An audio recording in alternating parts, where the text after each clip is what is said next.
Bab 379, Abyss 3. Di-upload oleh Baca Suara. Jangan lupa like dan subscribe, agar kami semangat upload lebih banyak. Vermont yang meragukan. Secara alami, ada keraguan. Akan lebih aneh untuk tidak menyimpan keraguan. Vermont Leonhardt, pria itu curiga bahkan 300 tahun yang lalu. Tidak aneh bagi seseorang untuk memiliki satu atau dua rahasia yang ingin mereka sembunyikan dari semua orang, tetapi Vermont memiliki lebih dari beberapa rahasia yang terselip. Bahkan memikirkannya sekarang, segala sesuatu tentang Vermont diselimuti misteri dan menimbulkan kecurigaan. Eugene bahkan memendam keraguan tentang apakah Vermont pernah menjadi manusia, dia bahkan bertanya-tanya apakah Vermont Leonhardt adalah nama aslinya. Namun terlepas dari keraguan yang berputar-putar dan menganggap Vermont sebagai Hamel, Eugene percaya pada Vermont. Dia mengerti betul bahwa kepercayaan dan keraguan tidak bisa berjalan seiring. Namun, dia percaya pada Vermont, bahkan jika itu mungkin bukan manusia dan bahkan jika Vermont bukan nama aslinya. Itu sederhana. Eugene memiliki keyakinan pada Vermont. Bukan hanya Eugene juga, bahkan Sienna, yang telah ditikam jantungnya oleh Vermont, mempercayainya. Molon, yang telah berburu monster selama lebih dari 100 tahun karena satu permintaan dari pria itu, juga percaya pada Vermont. Anise, yang secara pribadi mengawasi pemakaman Vermont dengan air mata berlinang, juga percaya pada Vermont. Seperti belati, pertanyaan Raja Iblis menghantam keras dan jauh ke dalam roh Eugene yang terluka. Rasanya mencekik. Eugene memelototi Raja Iblis penahanan tanpa menawarkan tanggapan segera. Mengesampingkan kepercayaan pada Vermont, pertanyaan itu menghantam terlalu dekat dengan rumah. Itu sangat tepat, sehingga terasa menyinggung. Sekarang, jelas bahwa Vermont bukan satu-satunya yang terlibat dalam reinkarnasinya. Mungkin Vermont telah meminta bantuan Raja Iblis penahanan untuk melaksanakan prestasi yang belum pernah terjadi sebelumnya dan hampir mustahil ini. Aku mengerti apa yang kamu pikirkan, kata Raja Iblis penahanan seolah-olah dia bisa membaca pikiran Agen. Dia tampak terhibur. Tidak seperti saat pertemuannya dengan Iris, dia merasakan emosi dan tidak repot-repot menyembunyikannya. Anda percaya namun meragukan Vermont. Kau mempercayai Vermont Leonhardt dari 300 tahun yang lalu, orang yang mengembara di Devil Dome bersamamu dan rekan-rekanmu. Namun, kau tidak tahu Vermont yang ada setelah kematianmu. Eugene tidak menanggapi pengamatan yang cerdik ini. Dan itu bukan hanya kamu. Sienna Merdain, Molon Ruher, dan Anise Sliwood, tidak ada dari mereka yang tahu siapa Vermont setelah mereka meninggalkan Devil Dome. Setelah kematianmu, semua orang menjauh dari Vermont, lanjut Raja Iblis penahanan seolah menceritakan sebuah kisah. Itu benar tak terbantahkan. Vermont dan Raja Iblis penahanan membuat kesepakatan, mengakhiri perang. Molon mundur ke tundra utara dan menjadi sibuk mendirikan kerajaan. Sienna dan Anise, kecewa pada Vermont, masing-masing telah mengisolasi diri di menara sihir dan katedral. Hal yang sama berlaku untuk Vermont, Eugene meludahkan kata-kata itu sambil mempertahankan tatapan tajam pada Raja Iblis. Vermont juga gagal mengatasi keretakan yang tumbuh dan emosi yang melayang. Melihat ke belakang sekarang, bahkan terasa seolah-olah ini semua mungkin niat Vermont. Dia gagal memberikan penjelasan yang tepat, bahkan gagal menawarkan pembelaan sederhana, dan telah berpaling dari rekan-rekannya tanpa sepatah kata pun. Apa kau mungkin bertanya-tanya apakah Vermont yang tidak kau kenal menjadi gila dan aku, Raja Iblis, mengeksploitasinya? Raja Iblis menggoda dengan tatapan penuh pengertian. Ketika Sienna diserang, orang yang menyerangnya adalah Vermont, namun bukan Vermont. Tapi dia tidak tetap bermusuhan menjelang akhir. Setelah menusuk lubang di dada Sienna, ekspresi penyesalan dan kengerian di mata Vermont, bahkan jika untuk sesaat, tidak salah lagi. Vermont ditawan oleh Raja Iblis penahanan, bahkan berpotensi mengendalikan pikiran. Kemungkinan seperti itu selalu melekat di benak mereka. Namun sekarang, mereka harus mempertimbangkan kebenaran potensial lainnya juga. Pedang cahaya bulan. Itu bukan hanya probabilitas yang samar-samar. Jika Vermont kehilangan akal sehatnya, itu pasti karena pedang cahaya bulan. Eugene yakin akan hal ini sekarang. Saat bertarung dengan Iris, Eugene mengalaminya secara langsung, cahaya bulan yang mengamuk telah mengikis kewarasannya. Egonya telah mengancam akan hancur dalam pusaran cahaya berpendar. Eugene merasa sulit untuk berspekulasi seperti apa Vermont yang gila. Vermont yang diingatnya, selalu rasional, tenang, dan teliti. Reinkarnasi. Jika itu niat Vermont, Eugene bisa dengan enggan menerimanya. Bagaimanapun, Vermont telah membuat banyak pengaturan untuk keuntungan Eugene. Tetapi bagaimana jika Vermont menjadi gila, dan reinkarnasi ini bukanlah niat Vermont tetapi plot jahat dari Raja Iblis penahanan? Lalu, bukankah reinkarnasi itu akan menjadi jebakan? Apa yang Eugene lakukan selama ini mungkin memang menjadi bagian dari skema Raja Iblis. Dan memang, Raja Iblis penahanan telah memfasilitasi jalan Eugene beberapa kali sejauh ini. Tidak, Eugene membasmi kegoyahan di hatinya. Hanya sentuhan tanganmu saat Raja Iblis pada keberadaanku memberontakku. Ada kemungkinan. Namun Eugene membantah kemungkinan itu. Tidak peduli kebenaran di balik reinkarnasi, sifat Eugene tetap tidak berubah. Itu sama 300 tahun yang lalu dan bahkan di masa lalu yang lebih jauh. Dia akan membunuh Demon Fog, dan dia akan membunuh Raja Iblis. Keinginan sederhana dan linier untuk membunuh ini masih merupakan esensi Yujin, asal-usulnya. Bahkan jika semua yang dia lakukan adalah menari di telapak tangan Raja Iblis Penahanan, apa yang harus dilakukan Yujin tetap tidak berubah. Aku, Raja Iblis Penahanan mulai berbicara di hadapan kebencian Yujin yang terang-terangan. 300 tahun yang lalu, di puncak Babel, saya membuat janji dengan Vermont. Aku berjanji untuk mengembalikan Siena, Molon, dan Anise. Dan aku berjanji untuk mengembalikan tubuh dan jiwamu. Yujin curiga bahwa sumpah itu mengandung janji seperti itu. Namun, ini adalah pertama kalinya dia dikonfirmasi oleh Raja Iblis Penahanan. Raja Iblis Penahanan menyaksikan wajah Yujin mengeras dan terus berbicara, dalam memberikan jiwa, saya memenuhi permintaan Vermont. Menyatukan jiwa dan kenangan tampaknya bukan tugas yang mudah bahkan untuk Vermont. Yujin hanya mendengarkan ketika pertanyaan yang telah lama ditunggu-tunggu akhirnya terjawab. Seperti yang telah aku lakukan dengan Raja Iblis Kemarahan, aku mengikat jiwa dan ingatanmu bersama. Itulah sejauh mana keterlibatan saya, kata Raja Iblis Penahanan dengan tegas. Apa yang kau terima sebagai imbalan dari Vermont? Tanya Yujin. Dia telah mengamankan hidupnya dari Raja Iblis Penahanan, mengembalikan tubuh dan jiwa temannya yang telah meninggal, dan bahkan memiliki kedamaian selama berabad-abad yang dijamin. Dunia tidak membayar harga untuk sumpah. Mata Raja Iblis Penahanan melengkung ke atas menjadi senyuman. Apakah jawaban atas pertanyaan itu penting bagi Anda? Dia bertanya. Ya, jawab Yujin tanpa ragu. Kamu pasti punya banyak hal lain yang ingin kamu tanyakan tentang Vermont sekarang, goda Raja Iblis Penahanan. Raja Iblis Penahanan mengangkat satu jari, menjentikkannya dengan ringan. Hanya dengan gerakan itu, rantai yang mendukungnya terdengar selaras. Di depan Yujin berdiri seorang pria bertubuh kurus, terbungkus puluhan, jika tidak ratusan, rantai. Dia adalah Raja Iblis yang memandang rendah Raja Iblis lainnya dengan jijik. Dia adalah eksistensi yang ditakuti oleh Raja Iblis lainnya. Tidak, dia adalah eksistensi yang ditakuti bahkan oleh para dewa. Aku harus memanggilmu apa? Tanyanya, mengarahkan jarinya ke arah Yujin. Dewa perang kuno, Agarot. Hamel yang bodoh. Atau haruskah aku memanggilmu Yujin Leonhard? Ketiganya adalah aku, jawab Yujin. Dia menoleh dengan tawa hampa.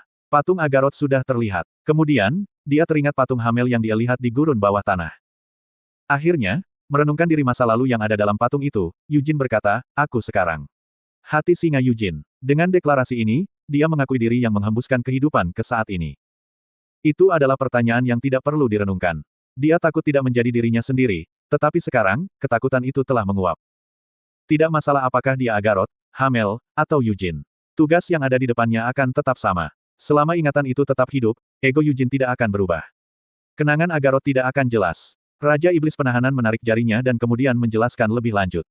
Ingatan itu menghilang saat Agarot meninggal. Apa yang dapat Anda ingat sekarang adalah karena peninggalan Agarot yang tertarik pada jiwa Anda. Dan karena kota ini, yang pernah menyembah Anda, beresonansi dengan roh Anda. Tak pelak, kamu menjadi sadar menjadi Agarot dan menarik pedang Divine yang tertanam dalam jiwamu. Yujin mengangkat tangan ke dadanya. Pedang Divine yang dia gunakan melawan Iris adalah aktualisasi atribut ilahi Agarot dan iman yang telah dia kumpulkan.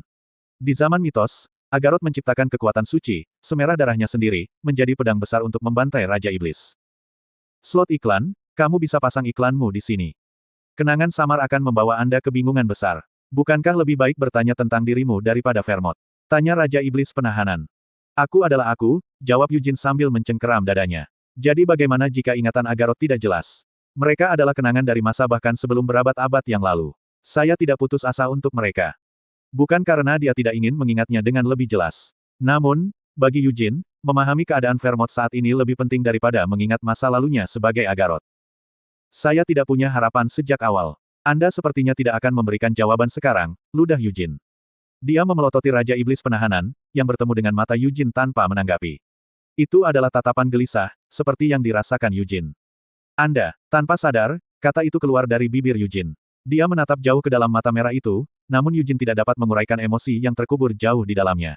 Raja Iblis Penahanan telah menunjukkan kepadanya banyak senyuman langka, tetapi Yujin juga tidak bisa memahami makna di balik senyuman itu. Raja Iblis Kemarahan telah hidup sejak zaman mitos. Namun, setelah dilahirkan kembali, dia telah melestarikan kenangan kehidupan sebelumnya melalui kesepakatan dengan Raja Iblis Penahanan, dan telah naik menjadi Raja Iblis Furi sekali lagi 300 tahun yang lalu. Lalu bagaimana dengan Raja Iblis lainnya? Apakah Raja Iblis Pembantaian dan Kekejaman juga hidup sejak zaman kuno? Tidak, Yujin mengingat kata-kata Raja Iblis Penahanan, menyatakan bahwa kehancuran itu tiba-tiba dan tak tertahankan. Jika seseorang bisa selamat dari kehancuran, Raja Iblis Kemarahan tidak perlu mati dan bereinkarnasi secara tidak perlu. Tak tertahankan, bukan?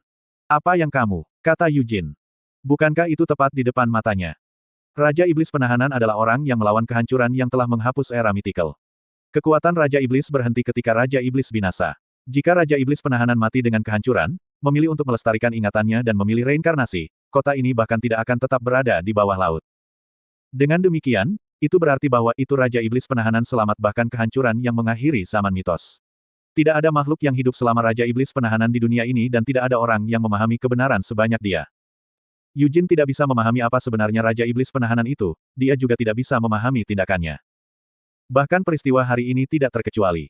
Ketika pedang cahaya bulan mengamuk, erosi terputus secara paksa hanya karena Raja Iblis Penahanan campur tangan. Seandainya Raja Iblis Penahanan tidak campur tangan, pedang cahaya bulan tidak hanya akan memadamkan Raja Iblis kemarahan tetapi juga menelan ego Yujin. Apa di dunia ini Raja Iblis penghancur? Yujin bertanya. Raja Iblis kehancuran telah ada bahkan selama zaman mitos. Sama seperti 300 tahun yang lalu, Raja Iblis penghancur mengembara di Devil Dome sendirian tanpa membentuk kesetiaan apapun. Itu lebih pas disebut fenomena daripada Raja Iblis. Keberadaan Raja Iblis begitu sulit dipahami sehingga hampir tidak mungkin bahkan untuk mengamati, apalagi melacak dan memantau. Medan perang tempat Agarot tewas terletak sepenuhnya di sisi lain dari Devil Dome. Itu bukan wilayah di mana Raja Iblis penghancur turun. Namun demikian, Raja Iblis penghancur tiba-tiba muncul, menelan Agarot sepenuhnya. Apakah pantas menyebut hal seperti itu Raja Iblis? Tidak, itu hanya pemusnahan itu sendiri. Akhir dari sebuah era, ketika saatnya tiba, binatang penghancur muncul dari ujung dunia. Binatang-binatang itu membunuh setiap makhluk hidup di dunia. Kalau saja Molon tidak menghalangi mereka. Nur yang datang dari Raguyaran akan mulai membunuh segala sesuatu yang hidup di dunia seperti yang terjadi selama era mythical. Tidak, Yujin tiba-tiba teringat. Menurut Molon, baru 100 tahun yang lalu Nur mulai menyeberang dari Raguyaran. Mengabaikan kegilaannya sendiri, Molon memburu Nur. Tidak ada satupun Nur yang berhasil melewati Lehainjar. Paling-paling, lusinan Nur datang dalam sehari, sejumlah yang bisa ditangani Molon sendiri. Situasi hampir tidak berubah selama 100 tahun Molon menghentikan invasi Nur. Belum pernah ada saat ketika ratusan atau ribuan Nur muncul sekaligus, Raja Iblis Penghancur juga tidak menunjukkan dirinya sebagai tanggapan atas gangguan yang terus-menerus. Ini berbeda dari zaman mythical, Yujin menyimpulkan. Saat itu, binatang buas yang muncul di akhir era benar-benar tak terhitung jumlahnya, bermunculan dari tempat yang tidak diketahui. Meskipun jumlah yang tak terhitung dari mereka terbunuh, tidak ada akhir bagi mereka. Namun, mereka bertempur dan terbunuh. Jika Nur memiliki racun yang membuat orang gila, orang-orang di medan perang memiliki keyakinan yang teguh pada Agarot. Terlepas dari berapa banyak yang ada, Nur tidak bisa melewati Agarot, yang memegang pedang Divine di garis depan. Jika Raja Iblis Penghancur tidak turun ke sana, Agarot dan para pengikutnya akan memenangkan perang. Menyingkirkan skeptisisme terhadap monster tak dikenal itu, mereka akan mengobarkan perang melawan Raja Iblis Penahanan seperti yang direncanakan semula. Ascen Babel, kata Raja Iblis Penahanan sambil tersenyum. Dentang. Rantai yang membentuk kursi tersebar, dan Raja Iblis Penahanan bangkit dari kursinya. Eugene Leonhardt, saya akan menjawab pertanyaan Anda di puncak Babel, katanya. Itu seperti yang diharapkan Eugene. Dia mengerutkan alisnya dalam-dalam dan menatap tajam ke arah Raja Iblis Penahanan. Dia telah mengantisipasi bahwa itu Raja Iblis tidak akan memberikan jawaban langsung. Namun, pergi tanpa satu jawaban pun setelah mendengar semua pertanyaan tampak sangat kejam. Mengapa kamu menyelamatkanku? Tidak yakin apakah dia akan menerima jawaban, Yujin tetap menyuarakan pertanyaannya. Ini akan menjadi akhir yang hampa bagi semua orang, bukan? Raja Iblis Penahanan mengucapkan saat dia melangkah mundur. Untuk Raja Iblis Kemarahan yang menggantikan tahta di usia yang jauh, untukmu yang memimpikannya pembantaian Raja Iblis berkali-kali, untuk Vermont dengan siapa perjanjian dibuat, dan untukku, menunggumu di puncak Babel. Keheningan menyelimuti ruang, jeda hamil tergantung berat di antara mereka. Tidak dapat dihindari bahwa kamu dikalahkan, mati, dan gagal karena kekuatan yang tidak mencukupi. Namun, dikonsumsi oleh pedang penghancur. Itu bukan karena kamu lemah. Dengan dentang gemilang, rantai terangkat dari belakang Raja Iblis Penahanan, terhubung untuk membentuk lingkaran besar dalam kenaikan yang bersatu. Tapi sepertinya kamu juga tidak memiliki kekuatan yang cukup untuk menantangku. Raja Iblis Penahanan terkekeh, melangkah ke bagian dalam lingkaran dengan disposisi yang menyenangkan. Tunggu sebentar. Dengan tergesa-gesa, Yujin mulai berbicara dengan cepat, mengulurkan tangan untuk menahan Raja Iblis Penahanan kembali. Apakah kamu Vermont? Pertanyaan itu menghentikan kemajuan Raja Iblis, keheningan mengambil alih saat dia berbalik untuk menganggap Yujin dengan wajah yang menyampaikan ketidakpercayaan. Apakah kamu bertanya karena kamu dengan tulus percaya itu? Raja Iblis Penahanan memandang Yujin dengan ekspresi tidak percaya.